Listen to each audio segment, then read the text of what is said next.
brought you by Silver Pumps and Motors. Top quality और consistent performance के लिए सिर्फ सिल्वर पंप्स नाम याद रखना. ప్రాంతీయ పార్టీలకు వారసత్వం చాలా కీలకం. తర్వాతి తరం నాయకుడు కూడా బలంగా ఉండాలి అనుకుంటాయి లోకల్ పార్టీలు. దేశవ్యాప్తంగా బలమైన ప్రాంతీయ పార్టీలో ఒకటిగా ఉన్న టీడీపీలో ఇప్పుడు ఇదే అంశం మరోసారి తెరమీదకొచ్చింది. చంద్రబాబు వారసుడిగా పొలిటికల్ ఎంట్రీ ఇచ్చిన నారా లోకేష్ పసుపు దళానికి ఫ్యూచర్ లీడర్ గా ఎలివేట్ అవుతున్నట్టు తెలుస్తోంది. రాబోయే కాలానికి కాబోయే అధ్యక్షుడుగా తనను తాను తీర్చిదిద్దుకుంటున్నారు లోకేష్. పార్టీలో కీలక బాధ్యతలు చేపట్టేందుకు రంగం సిద్ధం చేసుకుంటున్నారా? ఏమో, జరుగుతున్న పరిణామాలు చూస్తుంటే అది నిజమే అనిపిస్తోంది.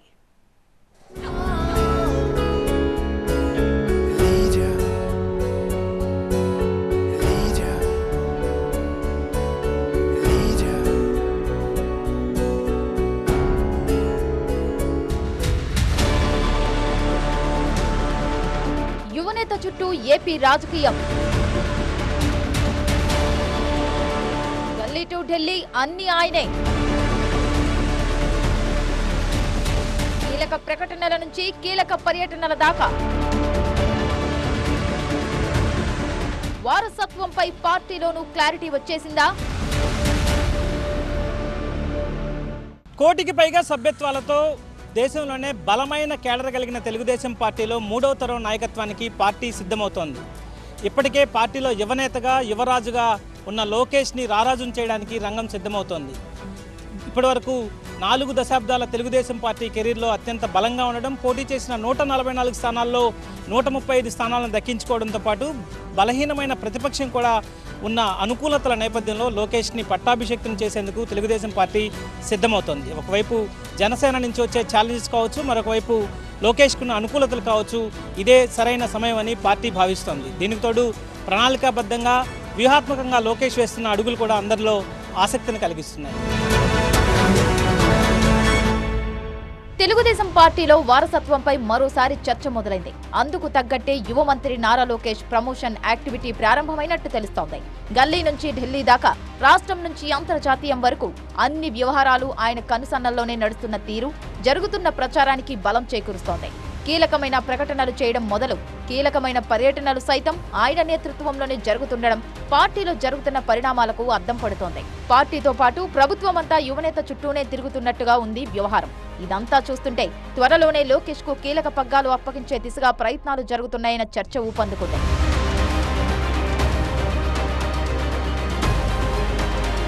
కోటికి పైగా సభ్యత్వాలతో దేశంలోనే బలమైన ప్రాంతీయ పార్టీగా గుర్తింపు పొందిన తెలుగుదేశం పార్టీకి వారసత్వ మార్పు అనివార్యం.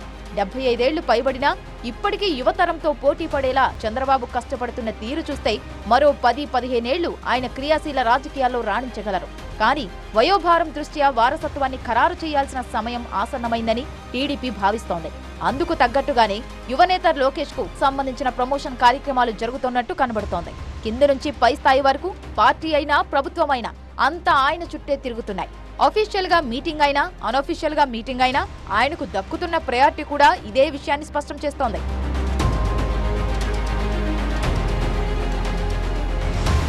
ఏమైనా కొత్త పథకాలు, కొత్త సేవలకు శ్రీకారం చుట్టడం ముఖ్యమంత్రి స్థాయిలో జరగడం పరిపాటి. అందులోనూ అధునాతన సాంకేతిక ఆవిష్కరణలంటే సీఎం చంద్రబాబు ముందుంటారు. అలాంటిది దేశంలో తొలిసారిగా మనమిత్ర పేరుతో ప్రతిష్టాత్మక వాట్సాప్ గవర్నెన్స్ కు ఏపీ ప్రభుత్వం శ్రీకారం చుట్టిన వేళ ఇంతటి కీలకమైన ప్రాజెక్టును ప్రారంభించడంలో తన తనయుడు మంత్రి నారా లోకేష్ ను ముందుంచారు చంద్రబాబు. దీని విధి విధానాలను ఎలా ఉపయోగించాలనే విషయాన్ని స్వయంగా లోకేష్ ప్రజలకు వివరించారు. దీన్ని బట్టి ప్రభుత్వంలో ఆయన పోషిస్తున్న పాత్ర పైకి కనిపిస్తున్నంత సాదాసీదా కాదన్నది స్పష్టమవుతోంది. ఇటీవల ఢిల్లీ పర్యటనలోనూ లోకేష్ కీలక భేటీలతో బిజీగా గడిపారు.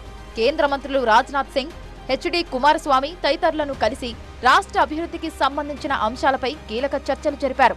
ఏపీకి కేంద్రమిస్తున్న ప్రాధాన్యతకు ధన్యవాదాలు తెలియజేశారు. ఇలా గల్లీ నుంచి ఢిల్లీ దాకా లోకేష్ పోషిస్తున్న పాత్రే సరికొత్త చర్చకు దారితీస్తోంది. రాష్ట్రానికి భారీ పెట్టుబడులే లక్ష్యంగా ఇటీవల దావోస్ పర్యటనకు వెళ్లిన సీఎం చంద్రబాబు బృందంలోనూ ఈ యువనేత కీలకంగా వ్యవహరించారు. దిగ్గజ కంపెనీలతో జరిపిన చర్చల్లోనూ పాల్పంచుకున్నారు. పార్టీకి సంబంధించిన కీలక నిర్ణయాలు సైతం లోకేష్ నేతృత్వంలోనే జరుగుతున్నట్టు తెలుస్తోంది. పదవుల పందేరంలోనూ లోకేష్ అప్రూవల్ తర్వాతే అధినేత ముందుకు వెళ్తున్నట్టు సమాచారం. పార్టీకి సంబంధించిన విధానపరమైన నిర్ణయాలను సైతం లోకేష్ ప్రకటిస్తున్నారు.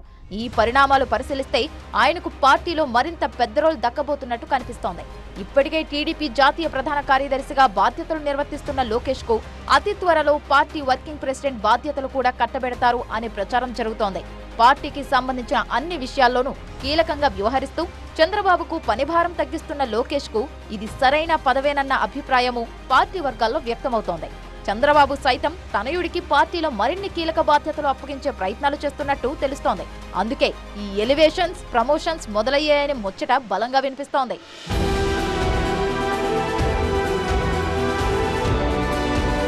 ఇటు రాష్ట్ర స్థాయిలో అటు కేంద్ర స్థాయిలో యాక్టివ్ కావాలనుకుంటున్న లోకేష్ ప్రభుత్వ పరంగా పార్టీ పరంగా బిజీ షెడ్యూల్ తో ముందుకు సాగుతున్నారు. ఈ లెక్కన వచ్చే మహానాడులో లోకేష్ ను జాతీయ వర్కింగ్ ప్రెసిడెంట్ గా ప్రకటించాలని పార్టీ వ్యూహ కమిటీ భావిస్తున్నట్టు తెలుస్తోంది. అందుకే ప్రతి అంశంలో లోకేష్ కు ఆ స్థాయి ఎలివేషన్ లభిస్తోందట. గ్రాడ్యుయేట్లు, టీచర్ల ఎమ్మెల్సీ ఎన్నికల పర్యవేక్షణ బాధ్యతలను కూడా లోకేష్ కే అప్పగించడం దీనికి మరో ఉదాహరణ. 1 కోటి మంది సభ్యత్వాల క్రెడిట్ కూడా లోకేష్ కే దక్కడం ప్రమోషన్లో భాగమన్న ముచ్చట వినబడుతోంది. ఇక పార్టీలోనూ వారసత్వంపై ఒక క్లారిటీ వచ్చినట్టు తెలుస్తోంది. చంద్రబాబు వారసుడిగా ఎవరనే విషయంలో ఒక అంగీకార ధోరణి కనబడుతోంది. మంత్రులు, మాజీ మంత్రులు, సీనియర్ నేతలు మాట్లాడుతున్న తీరు చూస్తుంటే వారంతా లోకేష్ వైపు మొగ్గు చూపుతున్నట్టే కనిపిస్తోంది. గతంలో కొందరు సీనియర్లు భిన్న స్వరాలు వినిపించినా ఇప్పుడు ఏకగ్రీవంగా లోకేష్ కు జై కొడుతున్నట్టే కనబడుతోంది. లోకేష్ పైన, ఆయన పనితీరుపైన పార్టీ నేతలు ప్రశంసల వర్షం కురిపించడం కూడా ప్రమోషన్ కమ్ ఎలివేషన్ లాంటిదే అంటున్నాయి రాజకీయ వర్గాలు. ఎవరు వద్దన్నా, ఎవరు కాదన్నా తెలుగుదేశం పార్టీకి చంద్రబాబు నాయుడు గారి తరువాత నాయకుడు లోకేష్ బాబు గారు. చిన్న పిల్లల్ని పడుకొని లేపడిగినా, ఎవరిని మీరు కొట్టడిగినా సరే చంద్రబాబు నాయుడు గారి తరఫు ఈ రాష్ట్రానికి తెలుగుదేశం పార్టీ నాయకులు ఎవరంటే కళ్ళు మూసుకొని అర్ధరాత్రి లేపినా, చిన్న పిల్లవాడికి అడిగినా చెప్పిన పేరు లోకేష్ బాబు గారు. ఇక దాని గురించి మనం వివాదం చేయవలసిన అవసరం కూడా లేదు. ఇది ప్రతి ఒక్కరు గమనించాలి. 5 ఏళ్ల క్రితం సీఎం కుమారుడిగా ఓటమిని ఎదుర్కొన్న లోకేష్ పార్టీకి కొరకరాని కొయ్యలా మారిన స్థానంలో పట్టుబట్టి మరీ గెలిచి తానేంటో నిరూపించుకున్నారు. అంతకుముందు యువగళం పేరుతో ప్రజల్లోకి వెళ్లి పార్టీ క్యాడర్లో స్థైర్యం నింపారు. చంద్రబాబు అరెస్టు సమయంలోనూ అందరినీ కోఆర్డినేట్ చేసుకుని ముందుకు సాగడం ద్వారా పట్టు సడలకుండా చూసుకున్నారు. ఇప్పుడు కూటమి ప్రభుత్వంలో పార్టీలో నిర్ణయాత్మక శక్తిగా అన్నిటికీ కేంద్ర బిందువుగా వ్యవహరిస్తూ రాబోయే కాలానికి కాబోయే లీడర్నని చెప్పకనే చెబుతున్నారు. ఆ దిశగా పార్టీ సైతం భారీ ఎలివేషన్స్ తో యువనేతను ప్రమోట్ చేస్తోంది. మున్ముందు ఏం జరుగుతుందో చూడాలి మరి. 75 ఏళ్ల వయసులో తన పొలిటికల్ కెరీర్లోనే అత్యున్నత స్థానాన్ని చూస్తూ దేశ రాజకీయాలను సైతం శాసిస్తున్న చంద్రబాబు లోకేష్ని సర్వ సైన్యాధ్యక్షుని చేయడానికి గ్రౌండ్ని ప్రిపేర్ చేస్తున్నారు. అదే సమయంలో లోకేష్ కూడా కేవలం వారసత్వం ఒక్కటే అర్హత కాకూడదన్న లక్ష్యంతో ముందుకు వెళ్తున్న నేపథ్యం కనిపిస్తుంది.